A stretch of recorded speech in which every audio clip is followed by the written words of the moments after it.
നീതിക്കായുള്ള പോരാട്ടത്തിനിടയിലും സമരപ്പന്തലിൽ വിശുദ്ധ യൗസപിതാവിന്റെ തിരുനാൾ ദിനം ആഘോഷമാക്കി മുനമ്പം ജനത.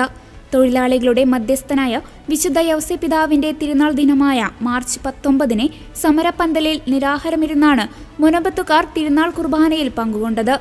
13 പേരാണ് നിരാഹാരമിരുന്നത്. വിശുദ്ധ യൗസപിതാവിനെ പോലെ ദൈവഹിതത്തിന് വിധേയപ്പെട്ട് നാടിന്റെ നന്മയ്ക്കായാണ് സമരപ്പന്തലിൽ ഇരിക്കുന്നതെന്ന് മുനമ്പം ജനതയുടെ സമരനായിക സിജി പറഞ്ഞു. മാർച്ച് 19 ഔസേപിതാവിന്റെ തിരുനാള്. ഔസേപിതാവ് ദൈവഹിതത്തിന് വിധേയപ്പെട്ട് ജീവിച്ച ഒരു മനുഷ്യനായിരുന്നു. അതുകൊണ്ട് തന്നെ ഞങ്ങളും ആ ദൈവത്തിന്റെ ഹിതം ഇതാണെന്ന് ഞങ്ങൾ വിശ്വസിക്കുന്നു. ഇന്ന് ഞങ്ങൾ ഇവിടെ ഇരിക്കേണ്ടവരാണെന്ന് ഞങ്ങൾ വിശ്വസിക്കുന്നു.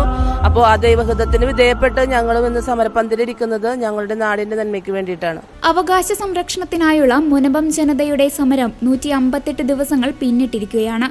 തിരുകുടുംബനാഥനായ വിശുദ്ധ യൗസപിതാവിന്റെ മധ്യസ്ഥത്താൽ നീതി ലഭിക്കുമെന്നാണ് മുനമ്പം ജനത വിശ്വസിക്കുന്നത്. പ്രത്യാശയുടെ ഈ ജൂബിലി വർഷത്തിൽ പ്രതീക്ഷയോടുകൂടിയാണ് മുനമ്പം ജനത മുൻപോട്ട് പോകുന്നത്. അതേസമയം വിശുദ്ധ യൗസപിതാവിന്റെ തിരുനാളിനോടനുബന്ധിച്ച് 2000 പേർക്കാണ് ഊട്ടുനേർച്ച ഒരുക്കിയത്.